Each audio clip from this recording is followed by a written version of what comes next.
Bonjour à tous, bienvenue dans Achat-Vente pour parler d'Ipsen avec Alice Labou, présidente de Trecento Asset Management. Bonjour Alice. Bonjour.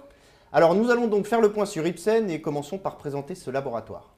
Alors il s'agit d'une société française. Est-ce que vous savez ce que veut dire Ipsen? Ça veut dire Institut des produits de synthèse et d'extraction naturelle. C'est une société significative aujourd'hui en médecine de spécialité. Alors il y a une petite particularité en ce qui concerne l'actionnariat. Et oui, c'est une société dont l'actionnariat est encore détenu majoritairement par son fondateur. Donc il y a 57% du capital détenu par le fondateur et 73% des droits de vote. Les deux petits-enfants sont présents au conseil d'administration et très présents dans les décisions stratégiques. Alors qu'est-ce qui a changé pour le laboratoire depuis 2011 ? En fait, avant 2011, Ipsen était très présent dans ce qu'on appelle l'OTC, c'est-à-dire les médicaments de médecine générale. Or, il y a une très forte pression sur les prix de ce type de médicaments, notamment avec les systèmes de santé publique qui font une pression et puis aussi les assureurs privés. Et c'est vrai que la société en 2011 a pris le virage de la médecine de spécialité qui est évidemment plus rémunératrice. Alors c'est l'urologie, l'oncologie, la neurologie et l'endocrinologie. Alors comment le groupe compte parvenir à atteindre certains de ses objectifs ?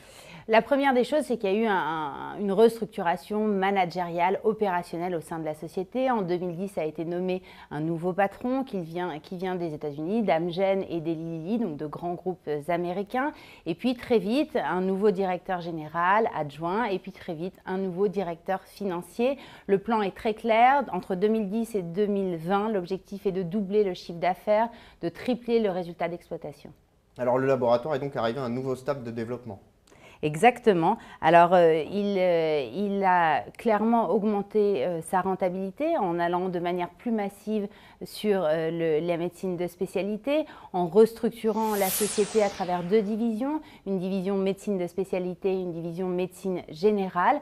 Aujourd'hui, 80% du chiffre d'affaires de la société vient de la médecine de spécialité et l'objectif est évidemment de développer encore plus la société à l'international et principalement aux États-Unis.